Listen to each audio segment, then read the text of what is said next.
Good afternoon, everyone. Thank you for attending session 10 of the IBR webinar series.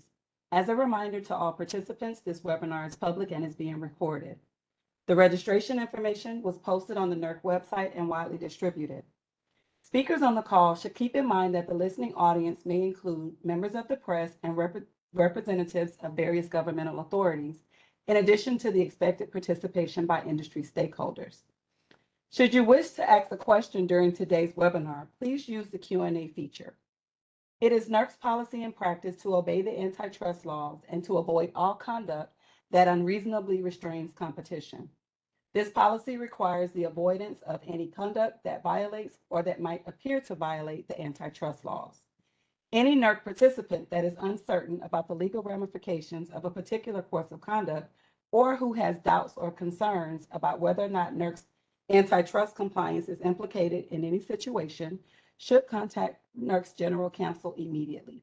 At this time, we'll hear a few words from Ryan Quinn. Thanks, Lavitra. Hey everyone, welcome to today's webinar. We're doing a little bit of a change up here in the last couple. We've had the incredible webinar host, Alex Shattuck, and I'm sort of filling his shoes as he'll be sitting on as a panelist and speaker on the kind of closeout sessions here. So you get me here for a moment to kind of try to fill Alex's shoes. Webinar today is on IBR registration and reliability standards enhancements. We've gone from overview of the IBR related things that we're working on here at NERC into very technical detailed topics, and we're kind of closing out here with a very high profile, very critical topic around a FERC directive around registering IBRs, which is relatively new for the ERO enterprise, and then also kind of closing out with a discussion around reliability standards. So it should be a very, very good and hopefully enlightening session for y'all today. So without further ado, I wanted to introduce Pete Heydrich from CERC, who's going to talk about IBR registration. Thank you, Ryan. As Ryan said, my name is Pete Heydrich. I'm Principal Coordinator of Certification and Registration at CERC, and also co-chair of the ERO Organization Registration and Certification Group, which is one of the lead participants in developing these potential changes to the rules of procedure that we're going to be talking about today. Next slide, please. So in the first presentation, we're going to cover a short introduction. I'm sure everybody is pretty much well aware why we're here and conducting these webinars, but we're going to talk about some key aspects here that have really prompted some action by the ERO and by FERC. A quick review of the FERC order, and then following that, the ERO FERC filing response to that order. Then we're going to review at a high level the ERO analysis that has been taking place over the last couple of years, assessing the changing mix of generation resources on the BPS. We've got a very good historical visualization that we're going to talk about a lot of numbers today, but the visualization is just this pictorial view of what the landscape is actually changing, and is very telling on the urgency that we take some level of action sooner rather than later. The conclusions of the analysis and the proposal of the potential changes to the rules of procedure. We've got a very good detailed resource slide that hopefully we're going to be able to make available to everybody participating on the webinar. It identifies all of the documents and resources that were used in developing this presentation, and it's all publicly posted with all of the technical justification based on our conclusions that we'll be talking about today. And then a quick review of the 2023 work plan milestones, essentially from July through the end of December, on what we plan on accomplishing in response to the FERC order and our work plan. Next slide, please. So I'm sure everybody's aware, but the landscape of the electric power system across North America is experiencing a substantial transformation. Conventional generation, fueled in large part by coal, nuclear, and in recent years, natural gas turbines, are being rapidly replaced by decentralized generation consisting of various forms of inverter-based resources. These IBRs are primarily battery energy storage systems, solar photovoltaic, and wind that are installed on the bulk power system and distribution systems. Analysis has been and continues to be conducted at the ERO level with very similar results, meaning that some action needs to be taken sooner rather than later. The NERC 2020 Long-Term Reliability Assessment report stated, the bulk power system generation resource mix is undergoing a rapid change, including the projected addition of over the next decade of an unprecedented proportion of non-synchronous resources. And we actually have some detail about the cues that we're going to talk about a little bit later that talks about that unprecedented proportion of non-synchronous resources. Next slide, please. The NERC inverter-based resource strategy states the rapid integration of IBRs is the most significant driver of grid transformation on the bulk power system. Next slide. Despite these concerns, many of the owners and operators of inverter-based resources are not required to register with NERC or comply with NERC's mandatory reliability standards. This in itself has prompted concerns and driven FERC to take action. Next slide, please. So on November 17th, 2022, a FERC order was issued directing NERC to modify the current registration criteria to accommodate the registration of owners and operators of inverter-based resources. The order included the following directives. First, the completion of modifications to the current registration process within 12 months. 2, identification of owners and operators of IBRs that are connected to the bulk power system within 24 months. 3, complete registration of unregistered IBR owners and operators within 36 months. And then finally, we're required to file with the Commission periodic work plan updates throughout the project.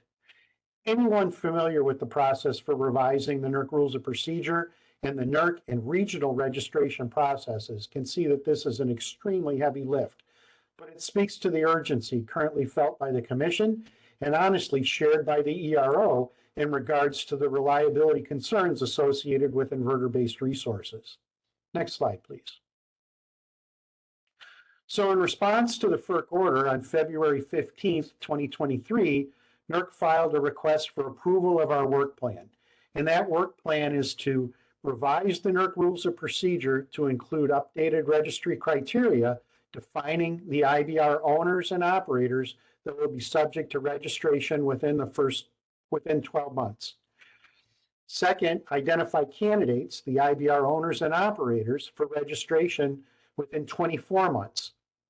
And finally, complete registration of IBR owners and operators within 36 months. Now, the timing of these monthly deadlines is actually directly associated with FERC's approval of the work plan. And that approval was actually, I think, granted in May of this year. So our clock has already started ticking, which is prompting the need for this outreach and the development of these rules of procedure red lines. Next slide, please.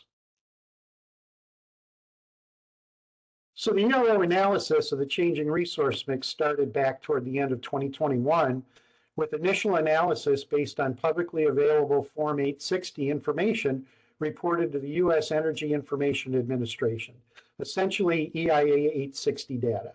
Well, this data was analyzed to identify historical BPS resource capacity trends from individual generation units as well as aggregate plant data up to and including data from 2021.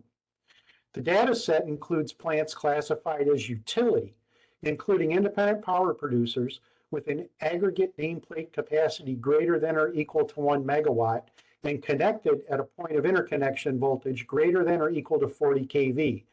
And these values were used because they're naturally occurring demarcations within the data.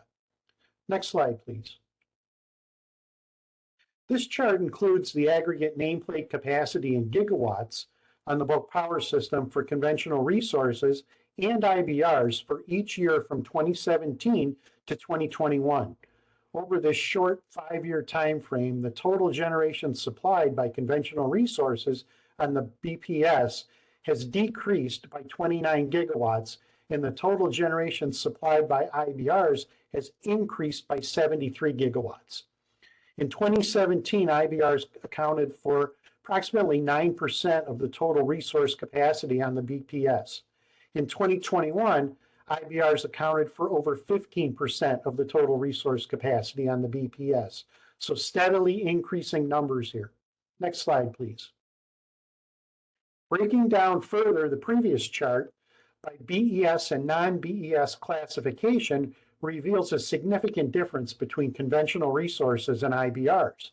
As shown on this chart, conventional resources are predominantly BES resources, with approximately 97% of these resources being classified as BES over the last 5 years.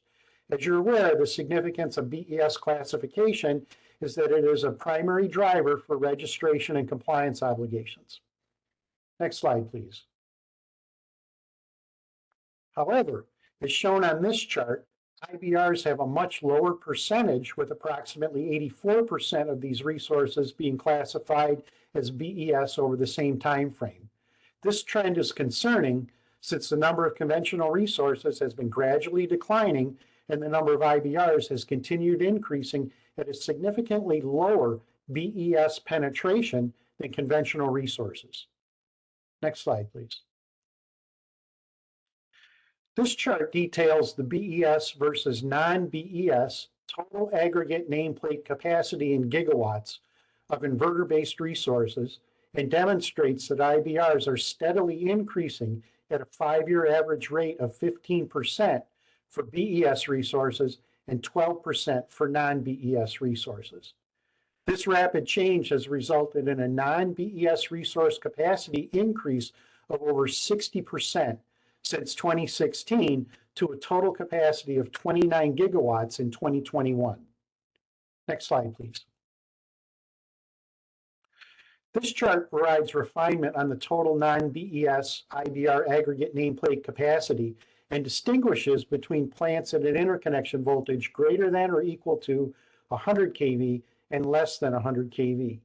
Concentrating on the 2021 bars on the right, IBRs with an aggregate capacity of greater than or equal to 20 megawatts at an interconnected voltage greater than or equal to 100 kV and less than 100 kV accounted for 24.3 gigawatts, which is the sum of the orange and the blue bars, of the total 29 gigawatts of non-BES IBR capacity. This facility aggregate nameplate capacity, the 20 megawatts that I spoke to, will be significant when we discuss the proposed approach later on in the presentation. Next slide, please. Well, the numbers we just reviewed are compelling, but how do you say it? A picture is worth 1,000 words.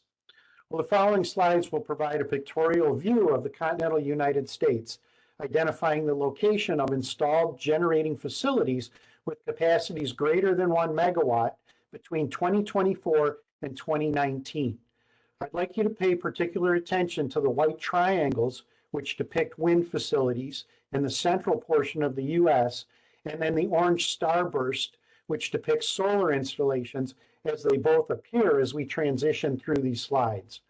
So next slide, please, and knock on wood that our animation works.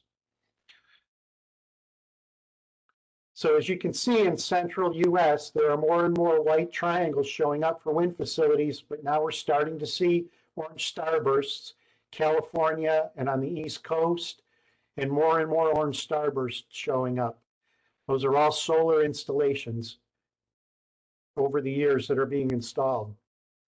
What's key that I really want you to take away from this pictorial visualization is now that we're on 2019, and it may not look like much, but look at the shadows that the orange starbursts are actually casting here in the diagram. It shows you how deeply solar is penetrating in these areas. Very significant, and I think speaks volumes above just reviewing the numbers that we just reviewed. Next slide, please. So this chart was developed by the Lawrence Berkeley National Laboratory and depicts the existing US generation capacity versus the interconnection queues. The key takeaway from this chart is the bar graph on the far right, which shows the aggregate total of proposed generation projects contained in the interconnection queues of various organizations across the United States in 2021. The 2021 Q bar graph shows over 1,300 gigawatts of IBR capacity in the form of wind, solar, battery storage, and hybrid facilities, which is a substantial increase above the current level of IBR capacity, which is currently at 176 gigawatts, and exceeds the total capacity of all bulk power system generating resources currently in service, which is at 1,157 gigawatts. Now, we always hear arguments that not everything in the queue gets built, but on the other side of that coin, not everything that's going to be built in the next 10 years is in the queue today. So it's pretty much a wash there, which just further demonstrates with the amount of investment that's taking place in our industry that we're going to have bigger and bigger potential reliability issues with renewable resources, and that we need to take some action today to start developing our processes, procedures, registration criteria, so that we are capturing the right facilities and the owners and operators of those facilities moving forward. Next slide, please. So what can we conclude from this analysis? The ERO has observed that the changing resource mix has resulted in a significant shift in generating resources on the BPS from conventional resources to IBRs, and the percentage of IBR capacity that are classified as BES resources, approximately 84%, is significantly lower compared to the conventional resources, which are around 97%. This chart shows the aggregate nameplate capacity in gigawatts of IBRs in 2021. The blue portion includes the existing BES resources totaling approximately 148 gigawatts, or 84% of the total IBRs. The orange portion includes non-BES resources representing approximately 29 gigawatts, or 16% of the BPS IBRs. Next slide, please. This chart further expands on the non-BES IBR resources and identifies three discrete groupings, which include the gray slice, representing plants with an aggregate capacity of less than or equal to 75 NVA and greater than or equal to 20 NVA, and interconnected at a voltage greater than or equal to 100 kV, totaling approximately 18.8 gigawatts, or 10% of the total. The orange slice, representing plants with an aggregate capacity greater than or equal to 20 NVA and interconnected at a voltage less than 100 kV. And this also takes into account a slide that we're going to get to here in a little bit, but this orange slice is bracketed by voltages less than 100 kV, but greater than 60 kV. And we'll talk more about the 60 kV here in a minute. And this totals approximately 5.4 gigawatts, or 3.1% of the total. And then finally, the yellow slice, representing plants with an aggregate capacity of less than 20 NVA and interconnected at any voltage, totaling approximately 4.5 gigawatts, or 2.5% of the total. The gray and orange slices represent approximately 21.9 gigawatts of IBR capacity from plants of substantial size. And when I say substantial size, greater than or equal to 20 megawatts, that are not currently subject to performance requirements in accordance with NERC reliability standards. Next slide, please. So far the analysis is concentrated on the plant capacity of the IBRs without significant consideration on the interconnection voltage levels. This chart details the allocation of the non-BES IBRs by voltage class. As you can see, at less than 60 kV, there are quickly diminishing numbers of non-BES IBRs. Therefore, based on the previous pie chart and this chart shown here, the recommendation is to establish a non-BES IBR lower aggregate capacity threshold of greater than or equal to 20 NVA and a lower voltage threshold for the point of interconnection at greater than or equal to 60 kV. Next slide. So to address these concerns, the ERO is proposing the following. Modifications to Appendix 5B, which is the Statement of Compliance Registry criteria of the NERC Rules of Procedure, to include owners and operators of non-BES inverter-based generating resources that have an aggregate nameplate capacity of greater than or equal to 20 NVA, delivering such capacity to a common point of connection at a voltage greater than or equal to 60 kV. In addition to this, there'll be corresponding modifications under Section 500 and Appendix 5A of the Rules of Procedure, which are currently under development. But the takeaway here is really about what the classification of these facilities is going to be. Greater than 20 NVA, delivering such capacity to a common point of connection at a voltage greater than or equal to 60 kV. Now, these are going to be directly related to a functional registration, but right now the ERO is still contemplating a couple of options associated with that. And one of those options speaks to rolling this underneath the standard generator owner, generator operator registration, or potentially creating a new registered function specifically for these owners and operators of the non-BES inverter-based generating resources.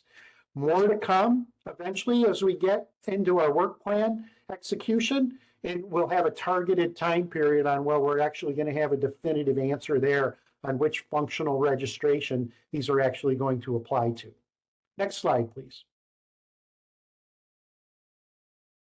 So back to the final pie chart here. So this new registry criteria, what is this actually going to accomplish for us? Well, it's defining the owners and operators of non-BES IBRs, and it's estimated to increase awareness and visibility of existing IBRs by approximately 13.8%, bringing the total IBRs subject to the necessary NERC reliability standards to approximately 97.6, which is commensurate with conventional resources. Next slide, please. So this is the resource slide that I spoke to at the beginning of the presentation. The links are here when this gets shared. It identifies all of the resource documents that were called upon to develop this presentation. The FERC order is identified here with the link to the FERC.gov website where that order can be found.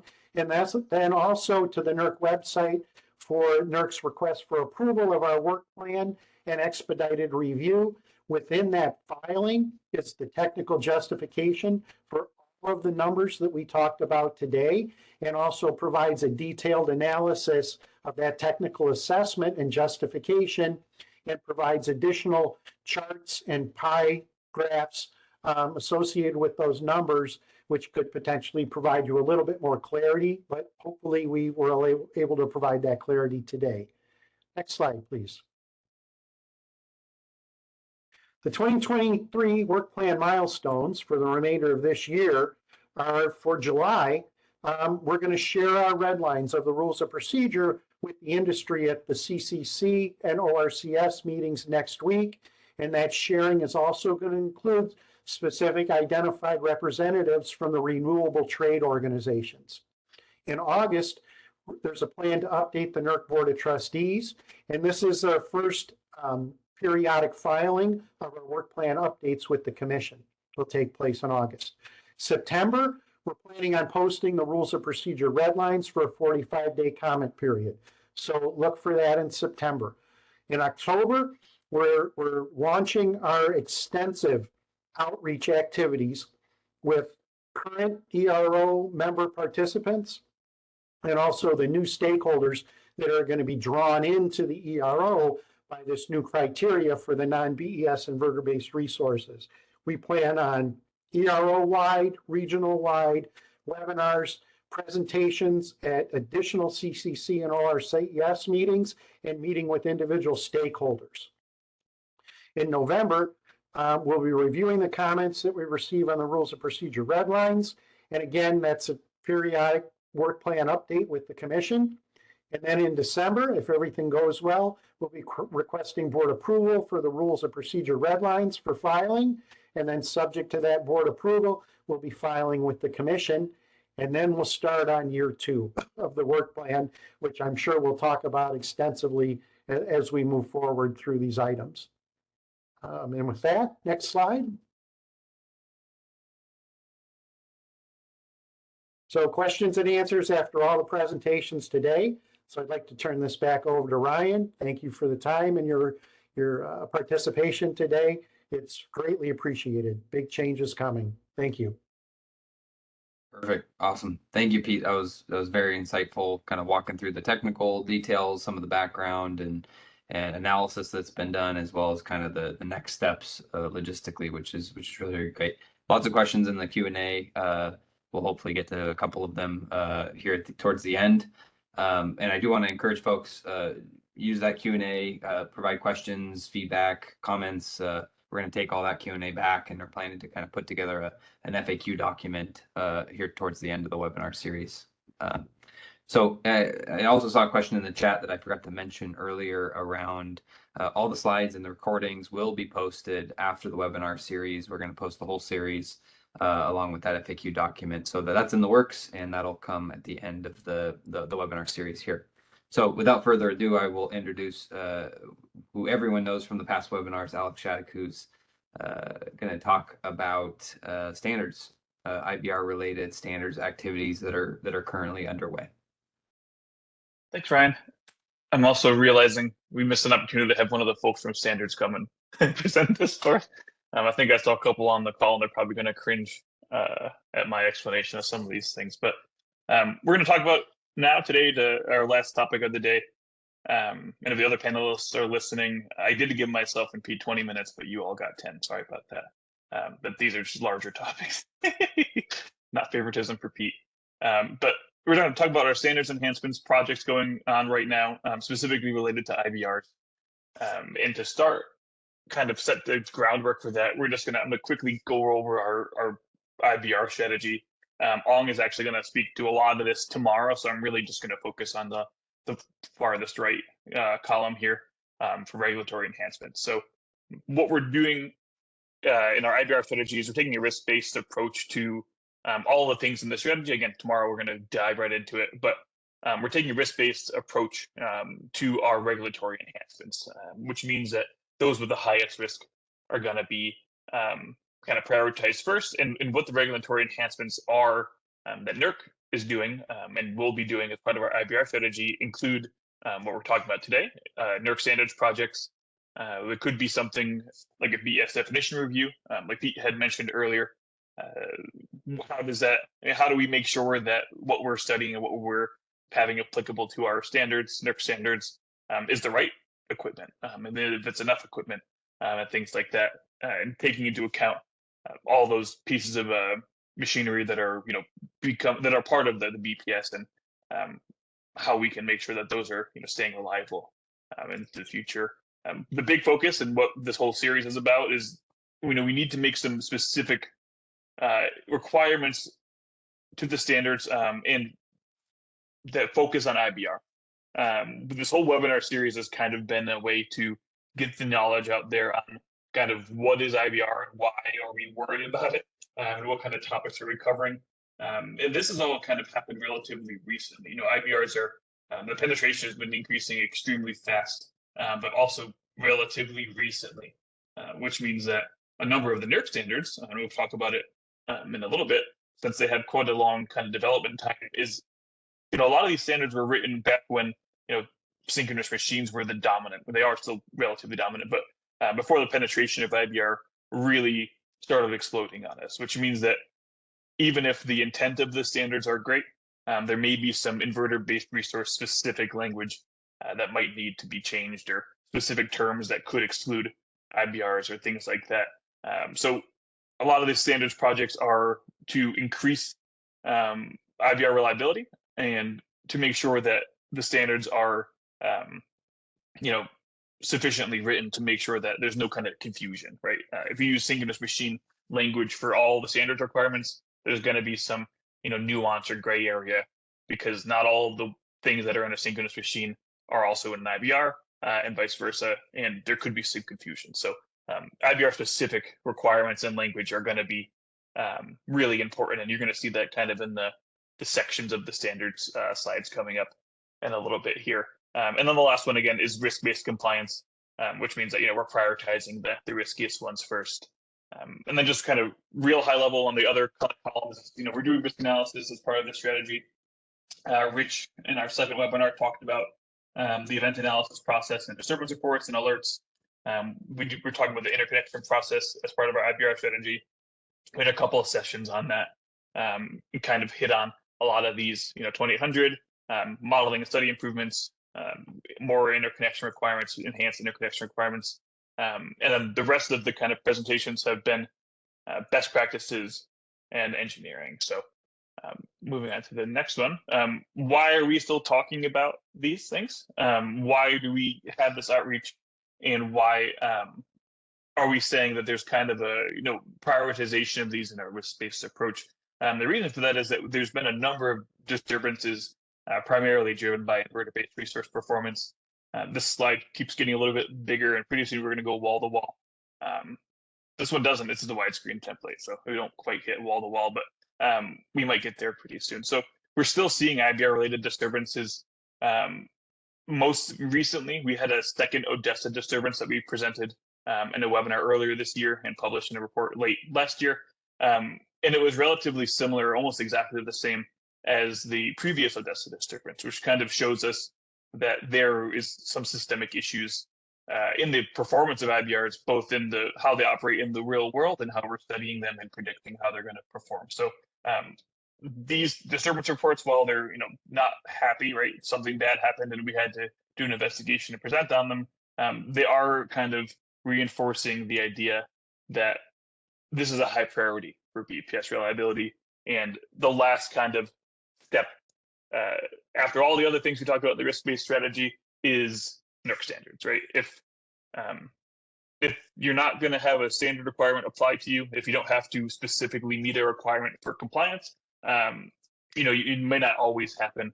It may not always get done. So the NERC standards are kind of a way to ensure that they're written from industry, and they're to ensure that when you're doing your engineering work and when you're operating the BPS, that you're in compliance with what the NERC standards are deeming as appropriate for BPS reliability. So without further ado, and with way too much context, we're going to jump into our standards projects under development. So first things first is that all of this stuff that I'm talking about today is public.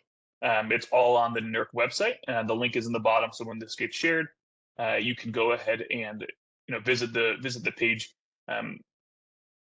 This page this is what it looks like. I just put a picture up here. Each one of these little links here goes specifically to the project, and then once you get into the project page, you can basically see a big detailed background, a big detailed issues or problems that it solves, and then all of the tracking and versioning and things like that. So that page has the SAR, standard authorization request, which I'll talk about on the next slide. It has any current drafts, any balloting results, which we'll talk about again a little bit later, and kind of the whole history and revisions of those standards and all the other materials that come with it. So you can kind of track from initial request for the standard all the way to final ballot just by tracking them on this page. And you can pick any of these specific ones. But so there's a lot of standards projects currently under development. There's a smaller subset that are specifically focused on IBR, which I'm going to focus on in the slides a little bit after. We talk about kind of what is the standard drafting process. So this is 10,000 foot level, kind of really high level, really simplified process for standard drafting. There's a lot of work that goes into standard drafting. The standard drafting teams are, they work really hard on their free time to work together and handle the drafting and the language and the balloting and responses to comments and things like that. Before joining NERC, I was on one of the drafting teams we'll talk about a little bit later, and really got some firsthand experience on how much work and how kind of thoughtful and intense that work is when you're part of a standard drafting team. So how do these happen? How do standards start? How do we get to the point where we're spinning up a standard drafting team and starting drafting? Well, the first thing that has to happen is that we have to have a standard authorization request, or a SAR. What this is you can write it. Anybody can write it. Any organization can write it, and then you submit the NERC SAR form, which is also on NERC website. And that form basically just has a bunch of questions at the beginning, and then you identify the reason that you're putting the request in, the industry need, that this SAR that you're trying to solve with the result of the SAR. So basically, just a little bit simpler is, what BES benefit, what benefit do you get in reliability by carrying through that SAR process and creating the whatever comes out of that SAR, either editing standards or retiring or replacing standards. And that's the big thing in those SARs is, what are you trying to solve and why do you need to solve it? Many times the SARs are kind of backed up by like a white paper or other technical justification that provides in detail the problem and the solution or the solution. So once you present a SAR or once you submit a SAR, it has to get presented to and accepted by the NERC Standards Committee. And then once that gets accepted, we are, the work really starts going, right? The drafting team gets spun up. And how that happens actually is, and these forms are also near the link I shared in the previous slide or a couple slides ago. There's a form that you can use to submit a nomination for drafting team members. So if you know someone that should be joining or you think really could be part of it, you are welcome to submit a nomination. We will see a NERC announcement for those once those come in. You're welcome to see or submit one of those and go through the process of nomination. I don't actually remember how that worked. I think there's like a resume and some references and things like that. It's kind of like a real nomination and assessment process for those folks who are part of the standards drafting team, which is good because then it lets us know that those folks who are joining are qualified and experienced in the topic and can provide good input and things like that. So once the team gets up and running and once they get selected, you get into kind of the real process of drafting a standard. And the first thing that you have to do is you got to respond to comments from the SAR. Once the SAR gets approved, there's for the project I was on, there was a number of comments. So from industry, from basically everyone in the industry. And what the drafting team has to do first is basically just respond to those comments, and for the reasons why, with answers, right? If they're negative comments, it's a justification for X or Y, and then we move into the actual drafting of the standard or the revision of the standard. So the team also works together kind of in smaller groups first to come up with draft language and change those standards, and then those also get presented to like a wider public meeting where we get feedback from those who are observing or those who are attending those meetings, and then those comments and things get either discussed or taken back, or all that discussion leads to either language changes or firming up some stuff and things like that. So once you have all of those changes and the standards drafting team is ready to give out a draft, and you'll see on the next bunch of slides, the current status in the bottom will tell you kind of which draft they're on. Then you send out. So the team will send it out and get industry comment through what's called the balloting process. So the draft gets sent out, the folks will read it, they will either vote yes or no, but yes being this is a great standard, go ahead and approve it, or sorry, move to the approval process, or no, I don't like this standard, and then you submit reasons for why. So what usually happens is the first couple of ballots have a lot of no's with a lot of comments, and then those comments get taken back by the drafting team, and either responses are given or language is changed or both, or justifications are given for why the standard says X, and things like that. And then like this is kind of an iterative process. I don't know off the top of my head how many ballots a standard usually takes, but certainly it's more than one. But then after that final ballot, so after you have a ballot where you've hit the sufficient yes number, percentage of yeses, then the standard moves on to the NERC board, the board of trustees. And once the board approves it, if the board approves it, then it has to be approved and filed with FERC, or just filed with FERC. So there's a number of steps that happen after the standard drafting team is done with it, including the board and filing with FERC, or for Canadian friends, your provincial government, if you're participating in, if that's where the standard is going or that's where it's applicable to. So that's just a general drafting process, really high level. there's a lot of work that goes into this whole process, especially after obviously the standard drafting team gets spun up. It's a lot. It's quite a bit of work, and the folks on the standard drafting teams and the people at NERC who are kind of corralling those cats are really good at what they're doing for it. So I'm just going to quickly go through the standards projects here. These are the smaller subset of IBR specific standards. I'm going to spend a little more time on some of the higher priority ones, or not high priority, but some of the more the ones I like the best. I'm not sure. But the first one is 2020-04, and these are going to be in a little bit of chronological order, I think, from oldest to newest. So this one is Project 2020-04. It was in 2020 that the SAR got accepted, and this is for verification and model data for generators. So this is a ride-through type standard.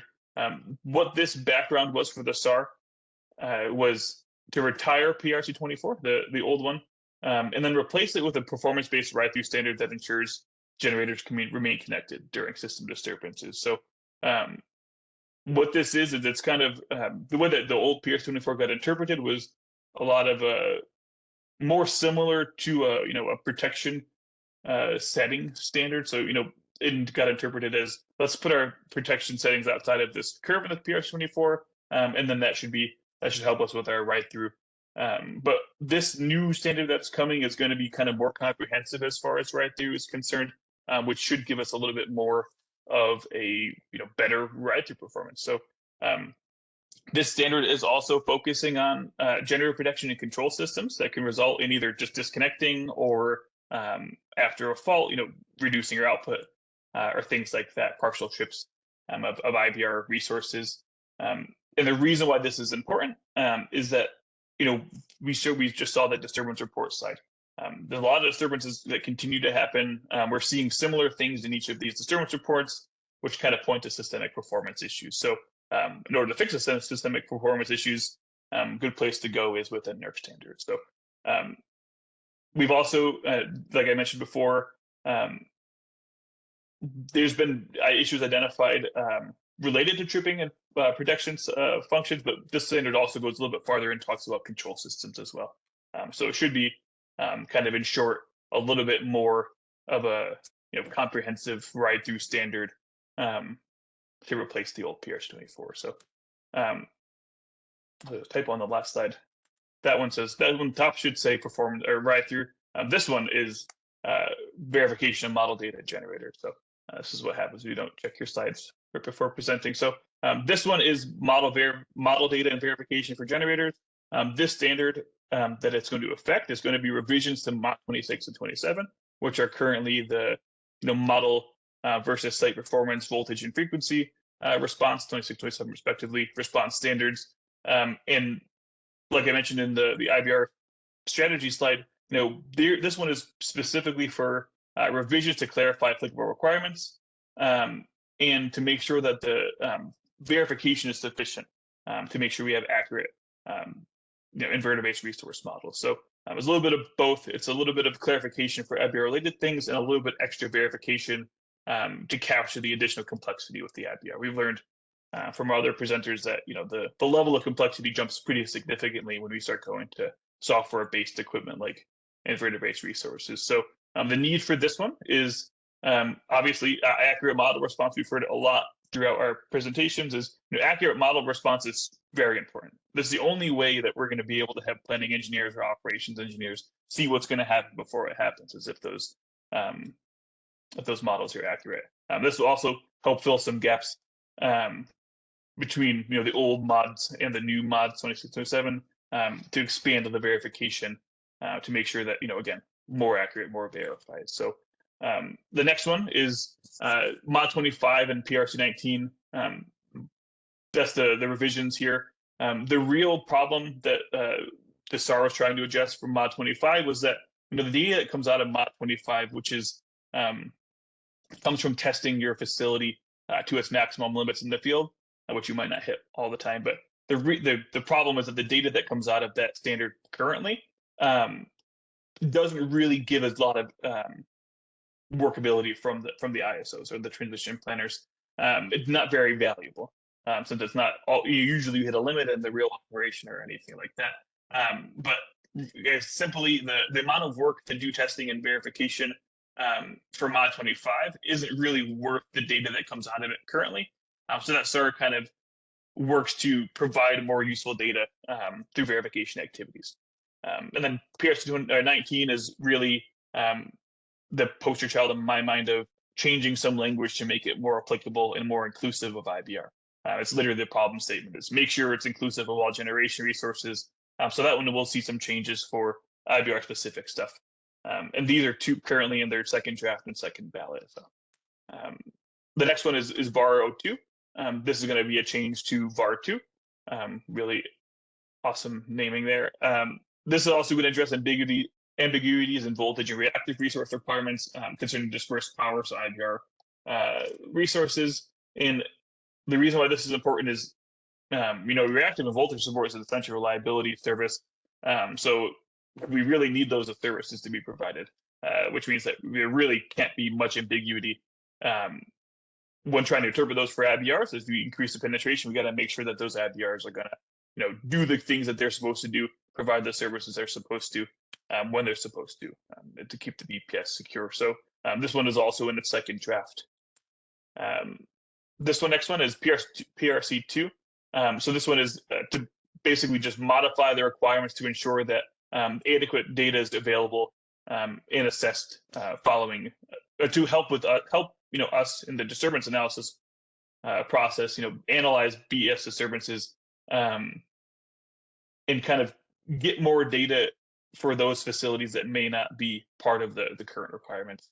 And then the reason, obviously, the industry need is that we keep seeing disturbances. Best way to investigate disturbances is good data to review it. And this one is in its final draft and final ballot. Kind of the bigger one, this is a kind of a larger one, is 2020-02. And this is TPL1 and mod 32. This one is, again, essentially just high level. Make some language changes to make sure that it's the things that we want applicable to IBR are applicable to IBR and vice versa. And then mod 32 is kind of not specifically IBR related, but it's doing the similar type of language changes and clarifications, but for DER, distributed energy service resources. And the need for this obviously is TPL1 is kind of the big regional standard related NERC standard. And that's obviously, planning is very important. Modeling requirements are very important. So to make sure that we're doing those right when considering IBR, we've got to make those changes as well. This one, mod 32 is in its second draft, and TPL hasn't had a draft yet. This is EMT modeling is another important one. EMT in itself is a super important topic. I know we have an EMT boot camp, things like that, and EMT task force as well. But in addition to those, where the rubber hits the road is going to be a NERC standard. So there's some EMT related changes to FACT 2, mod 32, and TPL1. And basically they're just to say, you're really going to simplify this, sorry, on a really high level, is to make sure that we're considering EMT models and studies in these other regional standards to make sure that there's no gaps in the study work or anything like that. So the next one is event reporting. Similar to the other one, reporting events or inappropriate operations is super important to investigate why things went wrong and how we can fix it. So again, there's a little bit of gaps there between what was previously written and how IBRs are operated and are applicable. So there's some other kind of language changes and things like that that have to happen for those IBRs. This one is just a general performance standard. This is PRC 4. Similar to the other reasoning, right? We keep seeing disturbances. The performance of IBR has sometimes contributed to maybe a larger disturbance with poor performance. And this is really a systemic issue. If these resources aren't riding through, they're not providing essential reliability services. And if they're not doing that, then there's a risk to BPS reliability. So what this is just to assess and make sure that we are capturing those, make sure the performance is up there, make sure the standards are there to ensure a good ride-through performance. So the last pitch here is for additional information for the standards development process. There's a couple of links here You can either read the process manual or check the NERC standards pages. And if you want to stay up to date, there's weekly NERC standards compliance and enforcement bulletins, and you can access those from the link here as well. So with that, I am done, and we can hit the panel. And Ryan said I'm over time, but I'm perfectly on time at 4:50 here. I was really hoping to jump in and, in honor of all the other panelists who got, cut off a little bit, but you're good on time. Awesome. Well, we've got just about 10 minutes here, a little time for some questions. Maybe I'll start us, and a lot of good discussion in the Q&A as well. I don't know that we'll be able to get to everything. I don't know that we can even answer all the questions, but really good questions and very much aligned with what we're working on and thinking about at the Euro Enterprise, both on the registration and the standard stuff. So, I kind of wanted to start the IBR topic, and this one's for Pete. The IBR registration effort is a complex, multi-year work plan with many moving parts. Like, if you can boil it down, Pete, to just like the 30-second soundbite or less, what is the key takeaway you want folks to be thinking about or knowing in terms of what's coming next for the IBR registration stuff? So the key takeaway today, Ryan, is really the criteria that we're establishing. It's setting that 20 NVA greater than or equal to 20 NVA, and then at that connection voltage of 60 kV and above, to have entities really start assessing their facilities and determining whether they're going to fall within the bounds of this criteria. If you're new to the ERO at this point, and you recognize that you have facilities that are going to dictate the registration of the owner and operator, reach out to NERC, reach out to your regions, and start establishing that communication and relationship, because that's going to play into the next big piece here is our extensive outreach and educational programs that we're going to be starting in a couple months, really around the October timeframe, to start educating people on the ERO, which I saw in the question and answers on there. Somebody asked what the ERO is. The ERO is the Electric Reliability Organization that was established by FERC, and it's made up of NERC and the other 6 regions make up the ERO. So those educational opportunities are going to be coming. So establish that relationship with NERC and with the regions so that you get those notifications and you're made aware and can actually participate in those activities. Thanks, Ryan. Yeah, no, that's great, Pete. That answered like half the Q&A. Maybe not the exact technical details of the Q&A, but there were a lot of questions around that. And I was going to kind of follow that up, but you've kind of already answered it, right? I think the one thing that I want the message to also include, and you kind of hit on it there, is that we are being very thoughtful around a lot of these questions that people have, right, around the BES definition and the terminology, and do the standards apply the moment that I register, or is there an implementation plan or a phased approach? I don't know that we have all the answers, so we may not be able to answer every one of those questions on the call today. But I watching this as part of the project team, I can say those are at the forefront of the entire team's thought process, right, around being very thoughtful and conscientious around doing this right, and making sure we get these folks, we establish a good criteria, we do outreach, we bring in the necessary entities, we educate on the process, on the NERC process, and then we have the eventual standards applicability, which is kind of further down the road. So anyways, I don't know if there's anything you want to add on to that, Pete, but I think that's also a key takeaway, is this watching that the team of the Euro team really thinking through this has been very impressive.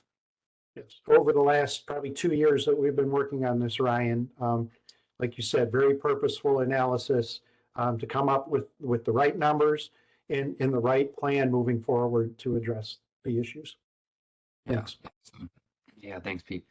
So maybe I'll jump over to you, Alex, and kind of ask a couple questions. And I think you hit on it in your slides a little bit, but maybe you can kind of reiterate that here.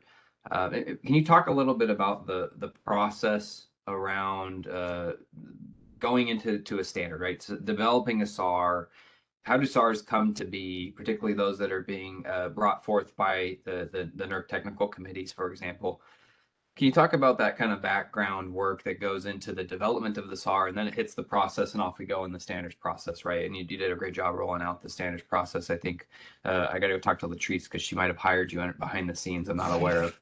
But you did a wonderful job there, I think. And so can you talk a little bit about the development process of the SAR and how that kind of comes into being? Yeah, sure. So, I mean, the one sentence that I'll expand upon is, the SARs are getting written and getting submitted based on, the needs, right? So, I mentioned it a little bit. We take a risk-based approach, which means that we're not just writing SARs for anything. NERC has a number of technical committees. I coordinate the IRPS, and Ong is running the EMT task force, and before that, you ran the IRPS. And kind of what that is it's a way for us, in addition to other things, is to kind of get our pulse on what's happening, and what the issues are, and how to solve those things. So, like I mentioned it just very briefly, is there's most of the SARs that come in, and most always they have a technical justification, which means that there has to be a real, actual technical background for that SAR, for that issue. And those, like you said, come from some of the technical committees. They come from industry.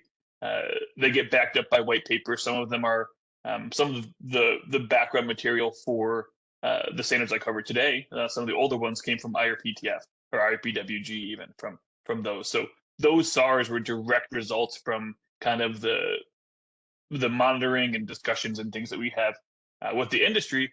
And then we take those in and we write background material and the things that are prioritized, the things that we deem as riskiest, the BPS reliability. Those are the ones that we focus on for the SAR development. And then the SARs get drafted in mind that you have a problem to solve and you want to write that SAR to get the end result that you need to get that problem solved. So just want to just really summarize that, the most important things that us being NERC and the folks on the technical committees are seeing as, most risky to BPS reliability, those are the ones that get prioritized for SAR development. And then, after that, if it gets approved, the rest of the standards process. So. Awesome. Yeah. Great. And maybe one follow-up question to that. I kind of want to pick your brain on, your experience. You come from an OEM, particularly with international experience. And so, from your perspective, how do you think North American requirements compare to the rest of the world in terms of, and maybe just kind of laying out how are they developed? What are the similarities? What are the differences? And then even in how, not only the how, but the requirements themselves. How are there any similarities and differences there? Yeah, so they also have requirements just like we do. They are relatively different. International standards are significantly more prescriptive than a lot of our NERC standards. Australia has a testing requirement that is over 300 tests that you have to do every time you want to interconnect a resource. The standards in Germany are, they have really specific, down to the couple percent model verification requirements, for example. And even some of them even break it down to, different pieces, to the granularity of different pieces of an IBR performance response have different requirements. So the international standards are super, super prescriptive, which isn't to say that ours are lacking. What we also see is that internationally, there's significantly higher penetrations of IBR as well. So what we'll likely see in the US is that we're probably going to hit somewhere right in the middle of our standards now and the super, super prescriptive standards that are international. And we are going to, I assume we're going to get there similar to how they got there, which was as their penetrations increased significantly. Unfortunately, had some events that drove really detailed standards enhancements, but we can look to them for advice, so we can maybe hit that transition, make those requirements as prescriptive as they need to be without overbearing, and maybe avoid any big disturbances that we've seen internationally because we're looking to our peers for guidance and information and things like that. Particularly we're working through a GFM paper now. We really looked internationally for a lot of their expertise, since Australia, Hawaii, they're not international, but other regions are really hitting it hard with technical justifications and requirements and grid code and things like that. So we'll get there. We'll probably end up with a middle ground. Functional without too prescriptive is probably where we'll end up here as the transformation happens. Awesome. Well, in following in your shoes, Alex, I'll make sure we end on time here. So we're right at time. I want to thank you and Pete for the great presentations, walking us through those topics, which are of high interest right now across the industry. And thanks everyone for tuning in. Please tune in for tomorrow's kind of closeout session. We're going to be talking about overview of IBR risk mitigation, our strategy there, and kind of next where we're headed. So please do tune in. Hopefully, hope be doing some fun Slido Q&A and feedback sessions as well. So yeah, please tune in and we'll talk to you tomorrow. Thank you. Try.